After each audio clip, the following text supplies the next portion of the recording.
this type of person that's being described here, we'll go on to the footnotes of Shaykh al-Fawzan. Shaykh al-Fawzan says here, commenting upon like this passage, the meaning of Uboodiyah then, فَمَعْنَى الْعُبُودِيَّةِ أَنْ يُعَلِّقَ الْإِنسَانِ أُمُورَهُ بِاللَّهِ. Servitude then, what is servitude? Really, we can explain it in a sentence, which is that all of your affairs, you attach them to Allah Azza wa Jal. All of your affairs, you attach them to Allah, meaning that your reliance and your dependence is purely upon Allah, and you relate them all back to Allah.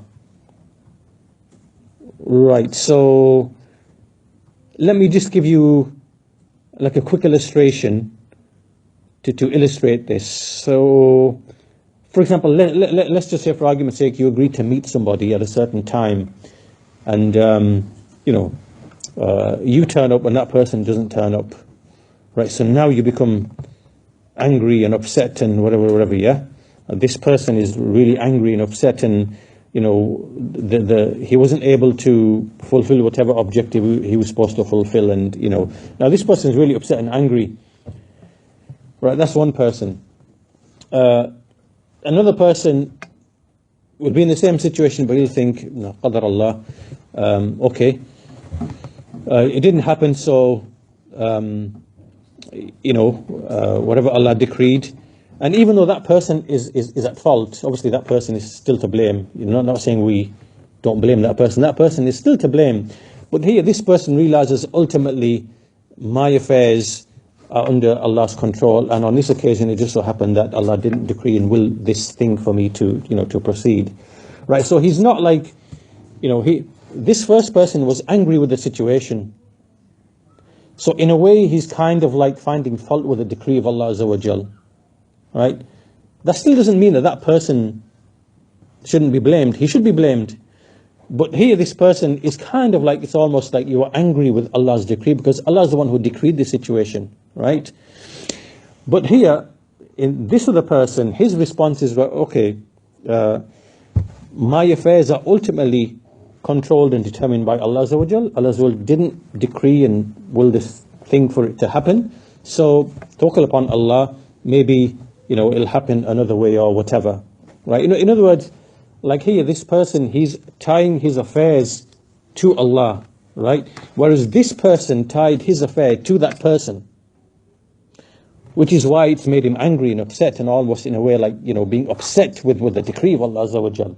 So from this simple example that I've given you, is just showing like the difference between, like, you can see this difference in people's behaviors. People behave and react in different ways. And from that you can see the difference between the person who truly is attaching his affairs, who recognizes his affairs are ultimately, he ties them to Allah Azza wa Jalla and His decree, and the people who are not like that, right? So this is a good definition for ma'na al-ubudiyyah. Like, this is another way to define ubudiyyah. Who is the one who is truly in servitude to Allah? Well, he said, it is that أَن يُعَلِّقَ الْإِنسَانِ أُمُورَهُ بِاللَّهِ. That a person, he attaches or relegates all of his affairs to Allah. So he says, وَعَلِّقْ أُمُورَكَ وَأَطْمَاعَكَ وَرَجَاءَكَ وَخَوْفَكَ وَمَحَبَّتَكَ بِاللَّهِ عَزَّ وَجَلَّ. So therefore you should attach all of your affairs, your hopes, your aspirations, your fear of things, your love with Allah Azza wa Jal. They should all be attached to Allah Azza wa Jal. And then he mentions the verse in the Quran, which is the command to Ibrahim alayhi salam, قُلْ إِنَّ صَلَاتِي وَنُسُكِي وَمَحْيَايَ وَمَمَاتِي لِلَّهِ رَبِّ الْعَالَمِينَ لَا شَرِيكَ لَهُ وَبِذَلِكَ أُمِرْتُ وَأَنَا أَوَّلُ الْمُسْلِمِينَ. Say, indeed, my prayer, my sacrifice, my life and my death are all for Allah, the Lord of the worlds. There is no partner to Him. And with that have I been commanded, and I am the first of the Muslimin, the first of those who submit. So, this is what you do, and then obviously you take the means, وَخُذْ بِالْأَسْبَابِ النَّافِئَةِ الْمُفِيدَةِ الَّتِي تُعِينُكَ عَلَى ذَلِكَ. right? So you attach all your affairs to Allah, then you take the ways and means that will help you to attain those goals. So then Shaykh al-Fawzan continues commenting upon this passage, and he says that the ways and means, al-asbab, the ways and means that Allah has put in His creation, you have to believe that it is Allah who placed them, and He is the one who is the placer of the causes. Like He's the one who created everything and made one thing a means to another thing, right? So for example, He made water the means to life, and He made the sun as a means for other things, and He made the animals as a means for food and for clothing and garments. So everything in the creation, the ways and the means, the causes and their effects, you believe that Allah is the one who placed all of them. He's the one who created them, brought them into existence, and then you are the one who seek aid by way of these things to help you become obedient to Allah. So everything that's been made of ways and means for you in the creation, it's simply something by which you seek aid by way of it to worship Allah Azza wa Jal. So wealth is one of those means, right? Clothing is one of those means. Spouses, partners, marriage, that's another one of those means. So everything in the creation, Allah has made it as a sabab, a means, so that you can seek aid by way of it to help you to worship Allah, to obey Allah. And so this obviously is a bounty from Allah Azza wa Jalla. And that's why in the Quran, Allah reminds us of all of the bounties, of all the favors, of all of the things that we see around us, which are there to aid us in Uboodiyah, in servitude to Allah Azza wa Jalla. And then as for the point that you mentioned at the end, that a servant, he witnesses and observes that Allah is the creator of all of these ways and means, and He is the one who decreed them, and everything belongs to Allah, and He is its Lord and its owner and its creator, and that you are the one who is in need of Him, right? Shaykh al-Fawzan comments and he says that likewise a believer must believe that everything which is in the heavens and the earth, from all of the servants of Allah, from all of the creations of Allah, they are His creations. They are in His hand. He turns them whichever way He wills. Right? The believer who understands all of these things, he is the one who knows the realities. He is the one who knows his Lord. He is the one who knows the wisdom, the wisdoms in Allah's actions. And He is the one who truly understands whatever happens in this creation. Right? So in other words, what he's saying here is that if you look at people, different people will always have different interpretations of things. And, like the events that take place upon this earth.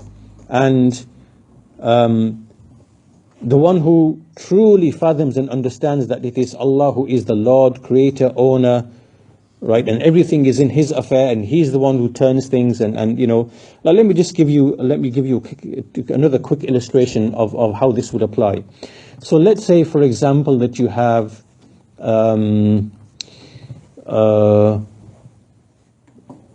right. So let's say, for example, you have these like takfiris and khawarij and ikhwanis and people like that, of that kind of orientation.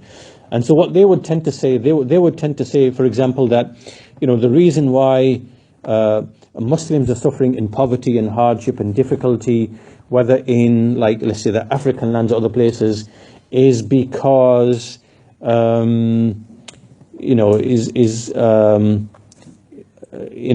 because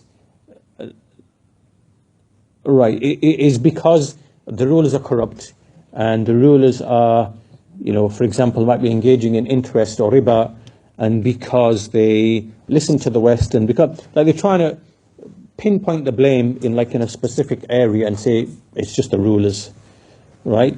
So here, obviously, this is like their interpretation of what they think is really happening, right? So what's happening here is that this is like a very narrow-minded, very short-sighted interpretation of what's really going on. But what's really happening, there's much more taking place, right? So what's happening on a, what's truly happening on a, when we look at Allah Azza wa Jal, He is the owner, He is the wise one, and He does things for wisdoms.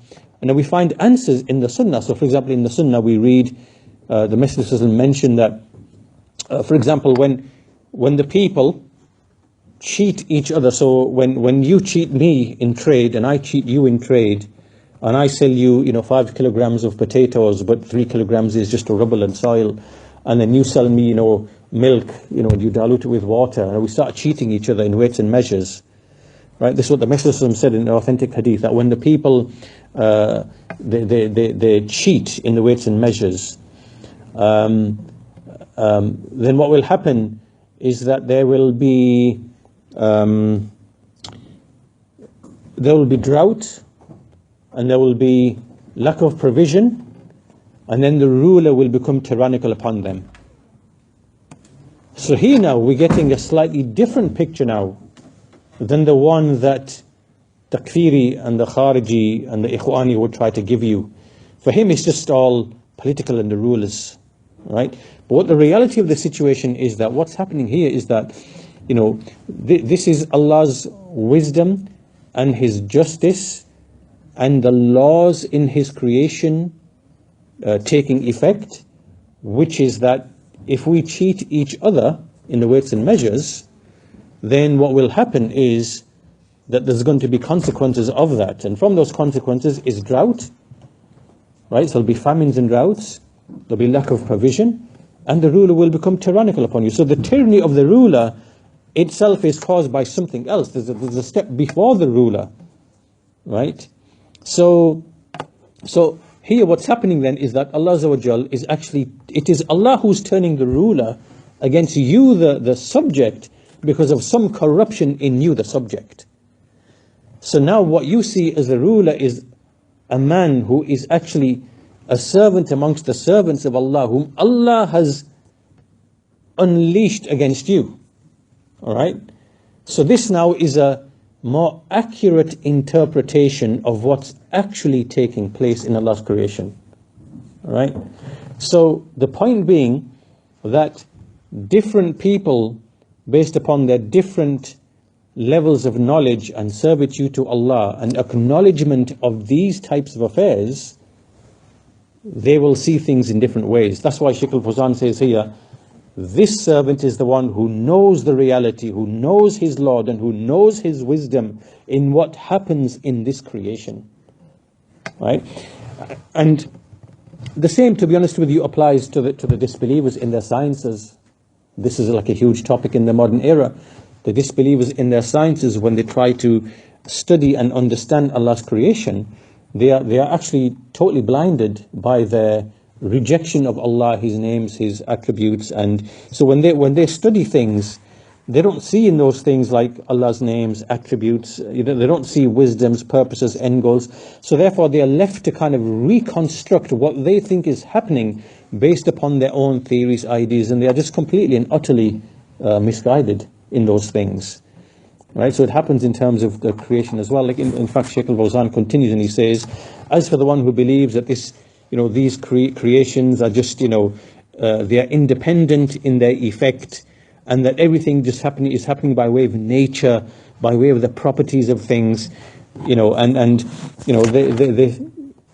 this type of person does not know Allah subhanahu wa ta'ala.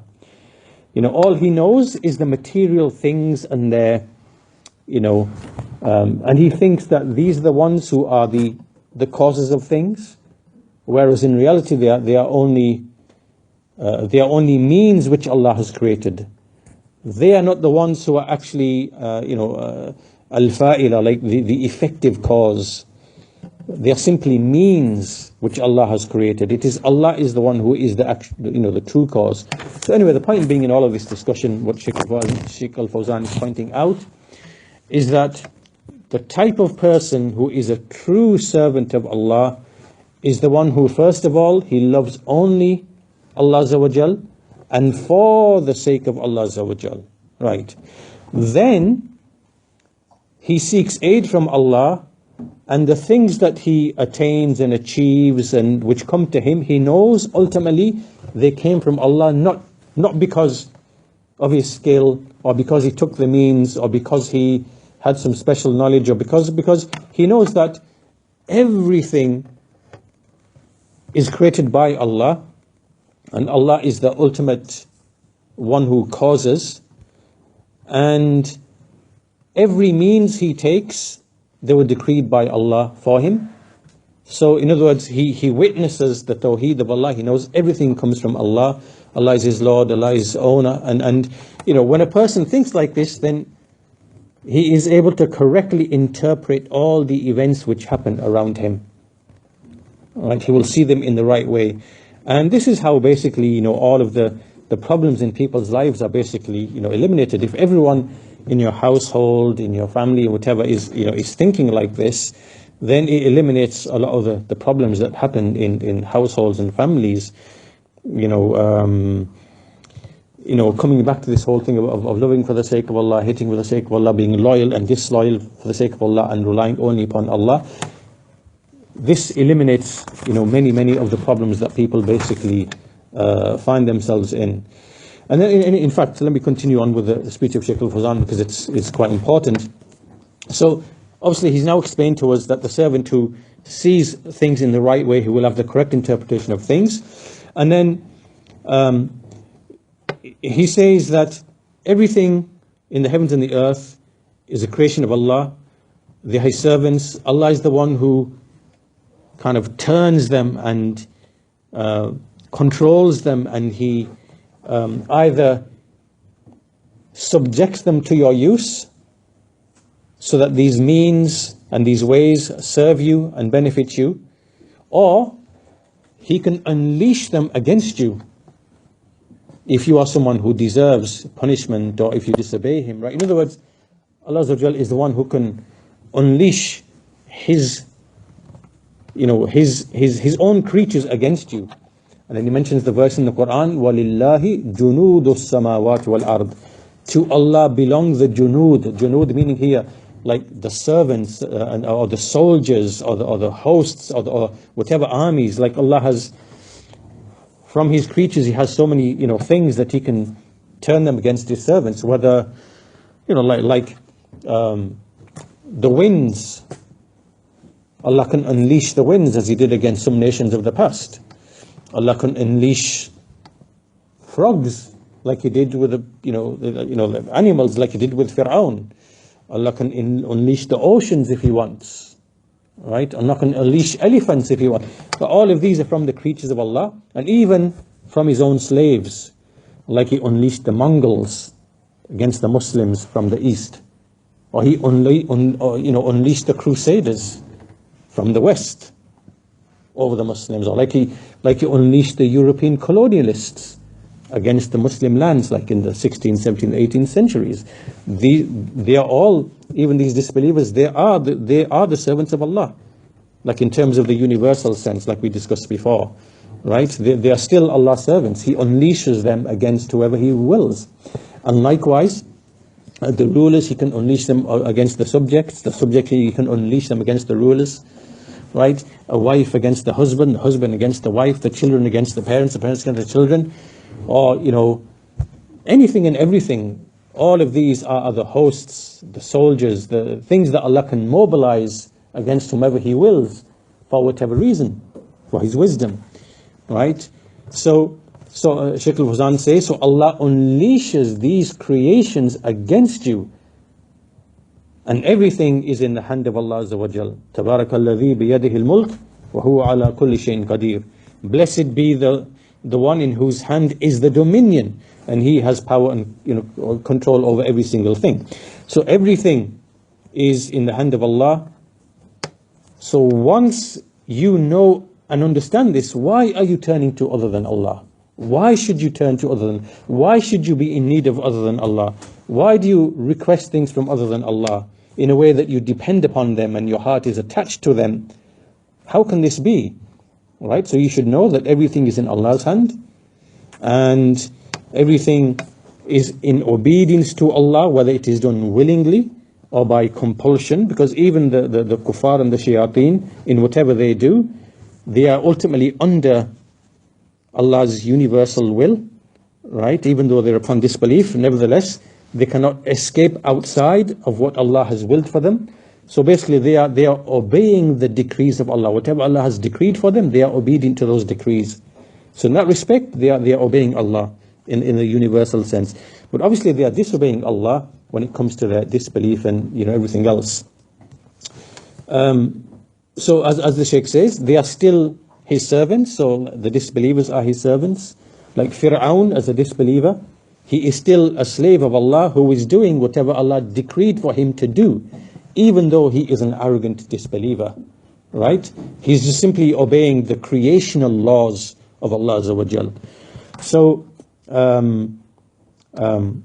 even the shayateen, the devils, they obey the decrees of Allah with respect to them, because they are also Allah's creatures, Allah's slaves, right? So here, this obedience is like by way of Allah's creational laws that they are obeying Him.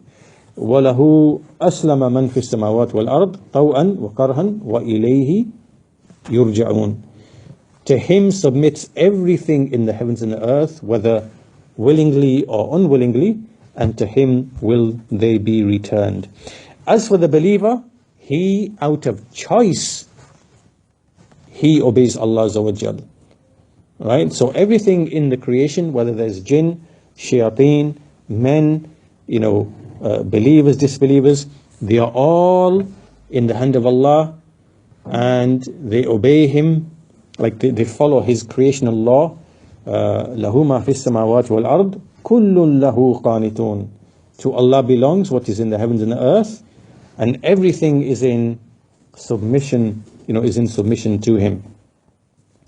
So then Shaykh al-Fawzan finishes by saying that, when a person knows all of this and he understands all these things, and that Allah is the Lord, the regulator, the controller, and then he worships Allah and he, establishes servitude to Allah, then this will be in accordance with the level of knowledge that he specifically has, right? Because each person's knowledge is different, right? So for example, according to my level of knowledge, I can reach a level of completion and perfection. But then there's another person who has, more level of knowledge, and he reaches his level of perfection. So everyone's actually different. And this is something that Allah has decreed. He's divided everything for each person. So He's decreed for you, whatever is your level of Uboodiyah, right? So Allah is the one who distributes all of this. Allah is the one who decrees and determines all of this. Everything is in Allah's control. He apportions everything, piety, righteousness, Uboodiyah, to different servants, different levels according to His wisdom. So anyway, that's the end of the commentary of Shaykh al-Fawzan. We will finish on this point. So really, what we've discussed today really is just this section. We've outlined and highlighted 3 more categories of people, right, in relation to Uboodiyah. Last week we mentioned the person, who he doesn't seek servitude, but nevertheless he's aided in the worldly affairs. This person, is ruined, and he hasn't really established the kalima la ilaha illallah. Then we have another person who wants to be, in servitude to Allah, but he's not seeking aid and assistance from Allah, not relying upon Him, so he will not achieve his objective. And then you have another person who basically, he actually turns to other than Allah and seeks help from other than Allah, right? And this will be a ruin upon him, because other than Allah cannot aid him or help him in any way, right? So he goes in that direction. And so this you find often, like with the people of shirk, the people of bid'ah, like the Sufis and people like that, and also, there's different categories, I guess. And then fourthly, you have the perfect situation of a servant who seeks Allah and who relies upon Him. And, in doing so, he knows everything is under the control, the will of Allah Azza wa Jal. Whatever happens to him, comes to him through the asbab, through the ways and means. It's not because of those ways and means, it's because of the creator of those ways and means. So his heart and all of his affairs are always attached only to Allah and to nothing else. There isn't any, attachments to anything else. Right, so this goes back to what we mentioned before at the beginning, that the heart, can have attachments to things, to, lust, to wealth, to authority, to power, to luxury, to things that a heart becomes attached to. The more you have these attachments, the more you're going to be put to trial, the more you're compromising your servitude to Allah Azza wa Jal, and the more trials and tribulations there will be in your life. Right, so here we end by describing the perfect type of abd, the perfect type of person, and the way he thinks and the way he behaves, and the way he actualizes the Uboodiyah to Allah. So we'll stop on that point. In the next lesson, Ibn Taymiyyah rahimahullah, he just simply discusses like how the people have different variations, they have different levels in this issue of Uboodiyah, and in ibadah, and in isti'anah, and in tawakkul, right? They all vary, and so therefore you have different ranges amongst people, in respect to this topic. So we'll stop there, inshallah. We'll continue next week. Walhamdulillahi Rabbil Alameen. Wa sallallahu ala nabina Muhammad wa ala alihi wa sahbihi ajma'in.